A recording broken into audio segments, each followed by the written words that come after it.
আওয়ামী লীগের যুগ্ম সাধারণ সম্পাদক মাহবুবুল আলম হানিফ বলেছেন, সস্তা জনপ্রিয়তা অর্জনের জন্য বিএনপি ভারত বিরোধী সেন্টিমেন্ট তৈরির চেষ্টা করছে।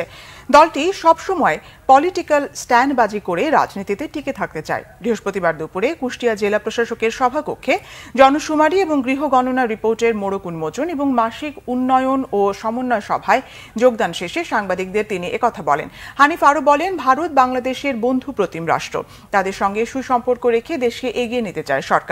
রাজনীতির স্বার্থে বিএনপি ভারত বিরোধিতার স্লোগান তুলছে। বিএনপি তো সবসময় একটা পলিটিক্যাল স্ট্যান্ডবাজি করে টিকে থাকতে চায় রাজনীতির মধ্যে। যে ভারতের কি বেশি দেওয়া হয়েছে সেটা যদি ক্যাটাগরিক্যালি যদি বলা বা স্পেসিফিক যদি বলতো যে হ্যাঁ এই বেশি দেওয়া হয়েছে, সেক্ষেত্রে তার একটা সতর্ক হতো। এটা এখন বিএনপি একটা সস্তা জনপ্রিয়তা অর্জনের জন্য একটা ভারত বিরোধী সেন্টিমেন্ট তোলার একটা চেষ্টা করতেছে। আমি বলি এই ধরনের অযৌক্তিক কথা বলে লাভ নেই।